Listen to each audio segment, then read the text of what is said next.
This week's study hall is coming to you from a gross alleyway that's filled with ninjas. But you can't see them because they're ninjas.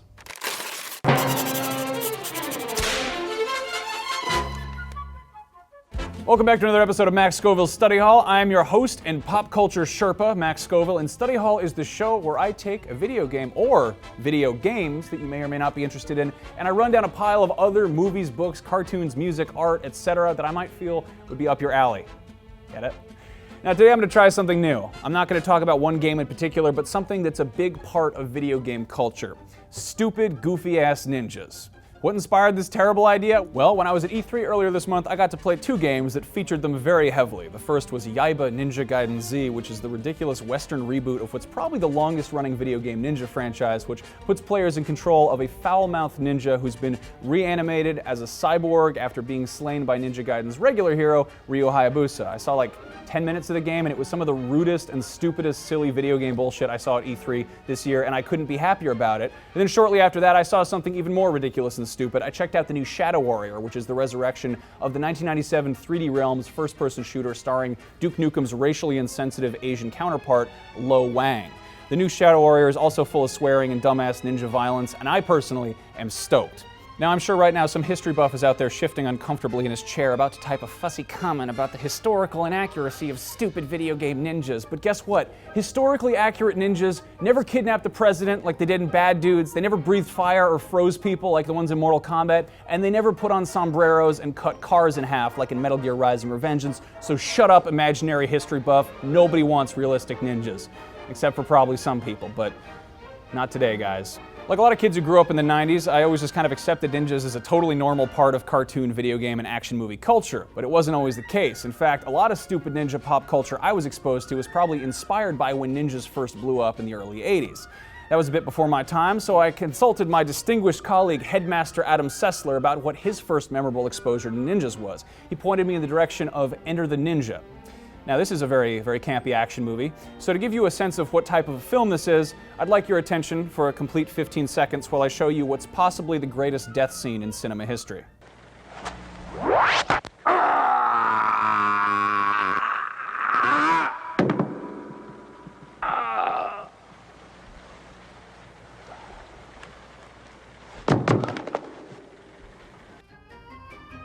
Oh yes, it's that sort of a film. Now, another popular ninja franchise of the 80s was American Ninja, of which there I think are 5 movies total, and they're all stupid as hell. Check out this idiotic fight scene from Enter the Ninja 2, The Confrontation, where Michael Dudikoff and Steve James beat up a bunch of ninjas on a beach. It's all the sweaty interracial homoeroticisms of the Rocky III training montage, but now it's got ninjas. Cool. Now, these are just a few of the terrible ninja-related movies of the 80s. There's like an ocean of them out there to choose from, and while it's not strictly about ninjas, one movie I have to recommend is Showdown in Little Tokyo. It's a martial arts buddy cop movie that stars Dolph Lundgren of Rocky IV fame and Brandon Lee, Bruce Lee's son, and it's a bit like Big Trouble in Little China's sexier but less popular cousin. There's a sex scene with Tia Carrere that would be great if not for the fact that Dolph Lundgren's in it too, so it's just terrifying. Now, while it's easy to blame Americans for making ninjas stupid, they weren't the only ones who were getting weird with them in the 80s and 90s. Japan definitely took a few liberties themselves. So let's talk about some cool Japanese stuff. If you were into anime at all in the mid-90s, or as it was called back then, Japanimation, then you've probably heard of Ninja Scroll. It hung out in the creepy back corner of comic shops and video stores. It was alongside Ghost in the Shell, Akira, and Vampire Hunter D, and it's chock full of all of the slick, over-the-top action that gross little 5th graders like me got totally excited about in 1997. Ninja Scroll is full of weird shit like naked chicks turning into snake demons and dudes screaming and jumping in the air. And don't get me wrong, I love and respect animation as an art form, but goddamn if sometimes I just want to watch something that's really colorful and ultra-violent. Another great over-the-top anime about ninjas that's slightly less well-known is the Dagger of Kamui. I first saw a heavily censored and horribly dubbed version that was released in 1987 as a children's movie called Revenge of the Ninja Warrior. The uncut version, however, is awesome. It's based on a series of novels and was directed by Rintaro, who you might know for his work on Lupin III and Captain Harlock. In addition to movies and anime, ninjas of course have shown up in plenty of comics, so let's talk about some comics. So I could easily devote an entire episode to them, but what kind of a monster would I be if I was talking about stupid, dumbass, goofy ninjas and I didn't even bring up the Teenage Mutant Ninja Turtles?